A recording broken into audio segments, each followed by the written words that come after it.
हाँ, good morning दोस्तों। तो आज हम लोग जो है इंडक्टर के बारे में पढ़ेंगे।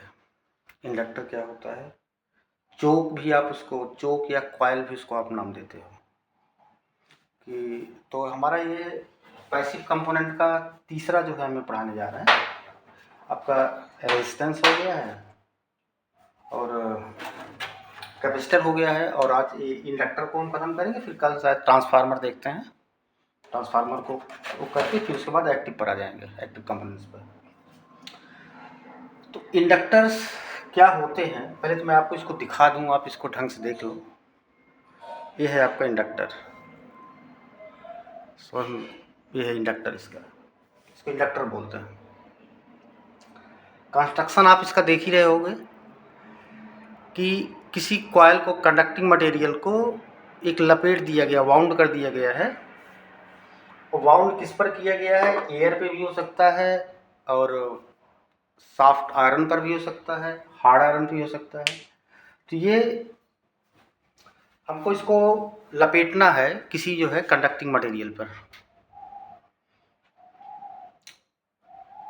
तो अगर आपको डिफाइन करना हो तो इंडक्टर से क्या है, तो कंस्ट्रक्शन के बेस पर भी आप इसको बता सकते हो कि इंडक्टर्स जो है ऐसे पैसिव कंपोनेंट्स है, दो टर्मिनल वाले, कि जिसमें कि हम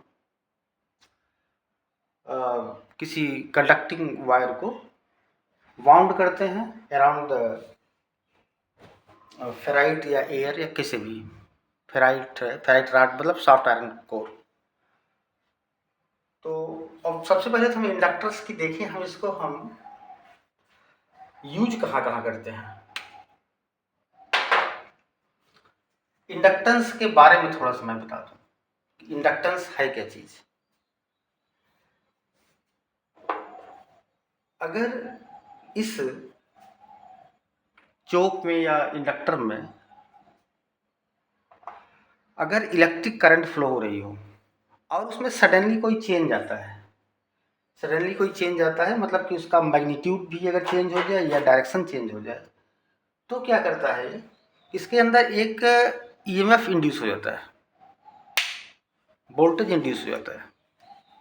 उस वोल्टेज का काम ये होता है कि उस चेंज का अपोज करे, मतलब वो करंट में जो चेंज हम कर रहे हैं उसका अपोज करता है, उसकी पोलैरिटी ऐसी होती है।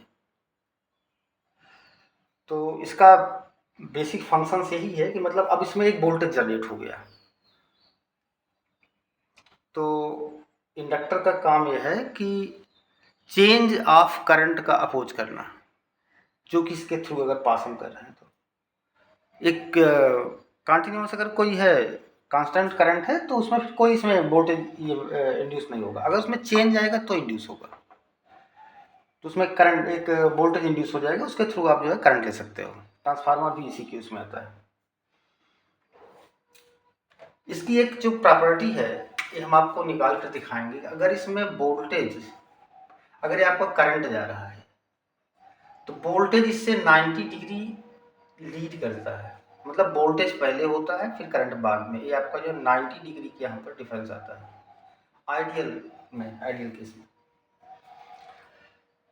तो अच्छा, और इसका जो रिएक्टेंस, जैसे कोई सर्किट है उसमें हमने इसको डाल दिया है, इसका ये हुआ इसका सिंबल। अब इसमें हम कोई भी सोर्सेस दे दें, एसी डीसी जो भी चाहो आप दे दो, इसको जो भी चाहो आप दे दो। अब करेगा क्या है, पहला तो इसका जो एक्सेल होता है, एक्सेल मतलब हो गया कि जो यहाँ पर रेजिस्टेंस लगाएगा, इसका रेजिस्टेंस का नाम हम एक्सेल रखते रहे हैं। आर ना लिखिएगा, एक्सेल लिखिएगा सीधा, मतलब इसको बोल देंगे रिएक्टिव इंडक्टिव रिएक्टेंस। एक्सेल को क्या नाम है, इंडक्टिव रिएक्टेंस, इंडक्टिव रिएक्टेंस, मतलब कि रिएक्टेंस ड्यू टू इंडक्टर।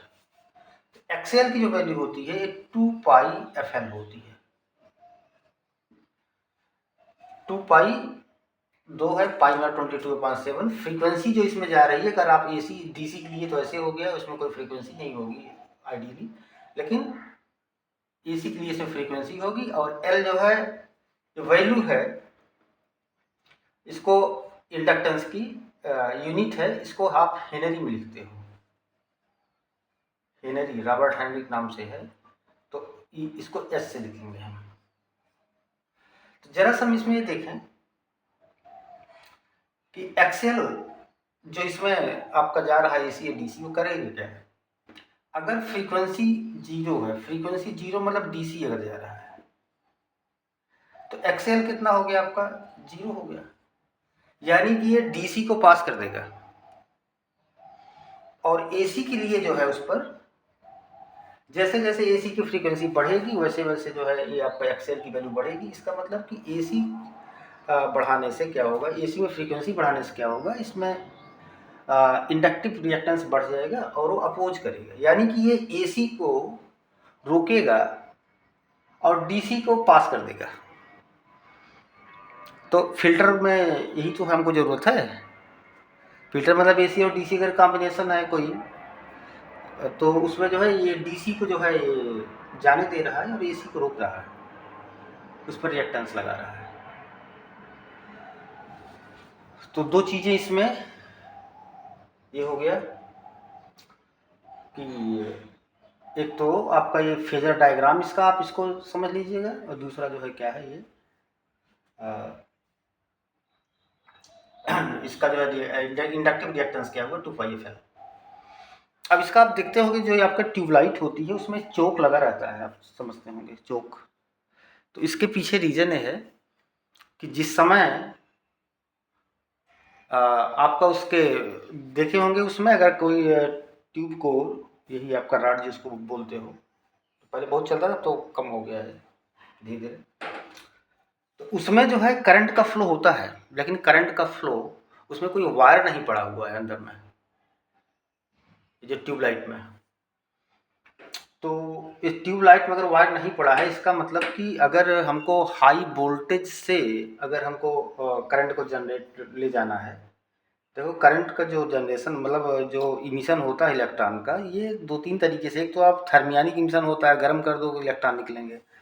दूसरा क्या है कि अगर आप हाई वोल्टेज पर ले जाओ, हाई पोटेंशियल अगर रखो तो भी इलेक्ट्रॉन्स निकलना शुरू हो जाते हैं सरफेस से, कैथोड और एनोड के बीच में।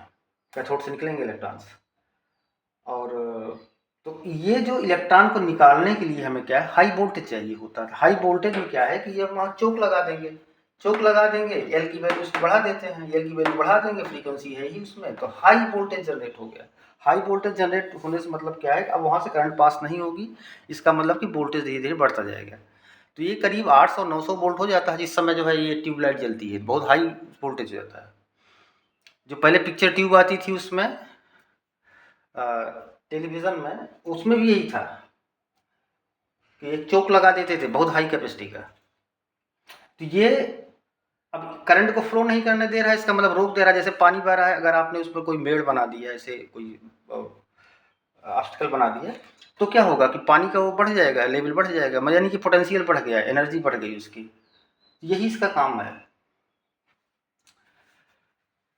तो अब जो है थोड़ा सा इसका हमें देख लें कि इसका हम यूज कहाँ कहाँ कर सकते हैं। पहला तो यूज इसका ये है कि हम इसको फिल्टरिंग में सब थोड़ा इसका यूज है। एलसी ऑसिलेशन एक होता है, आप जानते हो कि अगर हम जो है फिल्टर के लिए कि अगर आपका जो है मान लो एक तरफ आपने इंडक्टर लगा दिया, एक तरफ आपने कैपेसिटर लगा दिया, कैपेसिटर भी हमने कल पढ़ाया था। तो आपका अगर यहाँ से डीसी यहाँ से जा रहा है, डीसी और एसी का कॉम्बिनेशन, तो 2πfl है इसका, एक्सएल इक्वल टू 2πfl है, और एक्सी आपका 1/2πfc है। इस बारे में निकाल दूंगा कैसे आ रहा है, कोई इसमें ऐसी बड़ी प्रॉब्लम नहीं है। तो अभी अब एफ की वैल्यू डीसी के लिए एफ की वैल्यू 0 होगी, मतलब यहाँ से ये जो है एक्सएल इक्वल टू हो जाएगा 0, किसके लिए, फॉर डीसी के लिए। और इसमें डीसी अगर 0 हो जाएगा, तो 0 हो जाए तो एक्सी की वैल्यू होगा इनफाइनाइट, यानी कि ये डीसी को नहीं जाने देगा। तो ये for DC X C is equal to infinite, मतलब ये पास करेगा किसको, डीसी को जो है ये नहीं जाने दे रहा है, ये डीसी को नहीं जाने दे रहा है एक्स सी, तो जाने किसको देगा, एसी को। एसी की वैल्यू जितनी बढ़ेगी एक्ससी की वैल्यू कम आएगी, मतलब एसी यहां से पास होगा और डीसी जो है ब्लॉक होगा। इसमें आप देख लीजिए, इसमें क्या हो गया कि डीसी जो है जा रहा है, डीसी पास कर रहा है, और एसी क्या होगा, एसी जो है इसमें एफ की वैल्यू बढ़ेगी, एक्स के एक्सएल की वैल्यू बढ़ेगी, मतलब एसी को ब्लॉक करने का हम काम कर सकते हैं इस पर। अच्छा, अब ये दो चीजें होगी, मतलब यहाँ से हमको जो है मिल जाएगा डीसी, यहाँ से मिल जाएगा एसी, तो हमारा तो फिल्टर हो गया। वोल्टेज को बहुत हाई करने के लिए इसका यूज किया जाता है, इसमें एसी को खास करके, क्योंकि जो फ्रीक्वेंसी बेस्ड है ना, वो फ्रीक्वेंसी बेस्ड है, तो हम इसको इससे ब्लॉक कर देंगे, बढ़ जाएगा वोल्टेज। तो अच्छा, और इसका जो मेन यूज है, सबसे बड़ा यूज क्या है, जितने भी आपके ट्रांसफार्मर सारे काम कर रहे हैं सब इसी पर बेस्ड होते हैं, इंडक्टर पर ही। अब इसमें क्या है कि अगर हम चेंज कर रहे हैं मैग्नीट्यूड या डायरेक्शन में करंट के, जिससे पास हो रहा है, तो उसका अगर कोई भी अगर चेंज आता है तो इसमें एक इंड्यूस्ड ईएमएफ एक इंड्यूस्ड हो जाता है, मतलब एक वोल्टेज जनरेट हो जाता है, और जो उससे एनर्जी हमारी ये प्रोड्यूस होती है वो मैग्नेटिक फॉर्म में रहती है, मैग्नेटिक फील्ड जो है आ जाएगी। तो यानी कि इसका जो एनर्जी है, एनर्जी जो है हाफ एल आई स्क्वायर आप लिख सकते हो, इसमें भी मैं आपको निकाल के दिखाऊंगा इंटरमीडिएट में। तो एनर्जी जो स्टोर होती है half L I square, L क्या है, अमाउंट ऑफ जो है ये आपका एल एनर्जी में है, और आई जो है आपको करंट जिससे पास हो रही है, जैसे आपका सीधा सीधा जो है काइनेटिक एनर्जी लिखते हो ना, हाफ एम वी स्क्वायर, वही है ये। अच्छा, ये एक बहुत इंपॉर्टेंट चीज़ ये है, इसको जो है इलेक्ट्रिकल इनर्सिया भी बोलते हैं, इंडक्टर को। इनर्सिया क्या होता है कि जैसे कोई चीज़ ब्रह्मांड में, पूरी यूनिवर्स में जो भी है चल रहा है, तो वो अपनी स्थिति को मेंटेन करते हैं। स्थिति को मेंटेन करने का मतलब अगर वो चल रहा चलता रहेगा, रुका है तो रुका रहेगा। अगर आप उसमें कोई भी चेंज करते हो तो आपको एक्सटर्नल फोर्स लगाना पड़ेगा। अब इसी का रिवर्स आप इसमें देखिए, यही है इसका सारा सिस्टम, कि अगर जो है मैं करंट इससे फ्लो हो रहा है, अगर जो है मैं उसमें कुछ चेंज कर देता हूँ तो हमें उसका रिवर्स रिएक्शन मिलेगा। मतलब ये चाहता नहीं चेंज हो जाए, तो यही तो आपका इनर्सिया है। इनर्सिया में तो यही होता है ना कि जो अपनी स्थिति को मेंटेन रखना चाहता है, वो अगर रुका हुआ तो रुका रहेगा, चल रहा है चलता रहेगा। अगर आप उसमें कोई चेंज चाहते हो तो आपको क्या करना पड़ेगा, एक्सटर्नल फोर्स लगाना पड़ेगा, उसको अगर एक्सीलरेट कराना चाह रहे हो तो। अब इसमें क्या है कि अगर जो है हम चेंज कर दिए हैं या कर रहे हैं उसमें, तो हमें एक्सटर्नल फोर्स मिल जाएगी। एक्सटर्नल फोर्स मिलने पर एनर्जी आपको मिल जाएगी। तो सब कुछ मिला के इसको इलेक्ट्रिकल इनर्जी इसीलिए बोलते हैं, ये अपने चेंज का अपोज करता है। अगर इलेक्ट्रिक करंट में अगर कोई चेंज करते हो तो इस पर बहुत सारे एप्लीकेशंस हैं, वो सारे इंटरमीडिएट का मैं जब क्लास लूँगा तो इसको बहुत डिटेल्स में ले जाऊँगे, कैसे हाफ एल आई स्क्वायर आया हुआ है, ये सब सारी चीज़ें। तो और इसमें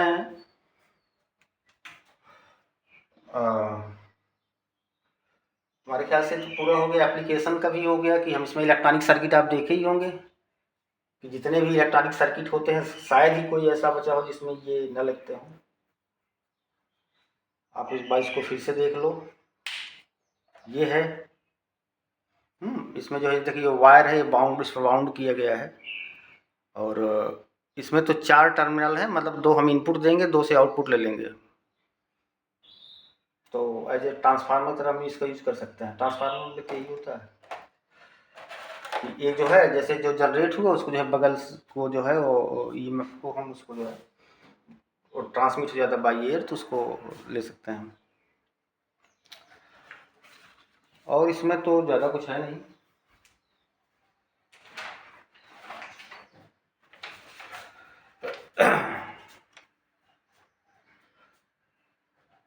जो इसमें प्रोड्यूस होता है, अब हम इसमें हमारे ख्याल से कुछ ज़्यादा बताया नहीं, ठीक है इतने से हो जाएगा, इतने से आपको एक बेसिक नॉलेज हो जाएगा इसका। अगर कोई पूछता है कि इंडक्टर क्या है, तो इंडक्टर या कॉइल जो है ऐसा ये पैसिव कंपोनेंट है कि जिसमें अगर हम इलेक्ट्रिक करंट को चेंज करें तो एक जो है उसका रिवर्स अपोजिट ईएमएफ जनरेट हो जाता है, जो कि उस चेंज का अपोज करता है। ध्यान रखिए इस चीज़ का, उस चेंज का मतलब एक करंट का अपोज नहीं करेगा, उस चेंज का अपोज करेगा। चेंज नहीं होना चाहिए। तो बाकी तो मैंने इसमें सारा बता ही दिया है। ठीक है, देखिए कल थोड़ा ट्रांसफार्मर पर बात कर लेंगे, फिर एक्टिव कंपोनेंट पढ़ाने से पहले हम जो है आपको सेमीकंडक्टर फिजिक्स का थोड़ा सा बेसिक नॉलेज देंगे, फिर उसके बाद एक एक उसके कंपोनेंट ले आएंगे, फिर आपका हम प्रैक्टिकल पर देखेंगे, प्रैक्टिकल पर देख लेंगे। और टेक्नोलॉजी बेस्ड जो भी आपके कैसे रेडियो कैसे काम कर रहा है, कैसे वो जो है वायर लाइन वायरलेस दोनों कैसे काम कर रहे हैं, कैसे हम अपने सिग्नल को भेजते हैं, कैसे रिसीव करते हैं, कैसे फ्रीक्वेंसी से, सारे उसके बारे में बात कर लेंगे हम लोग। ठीक है, ओके, थैंक यू।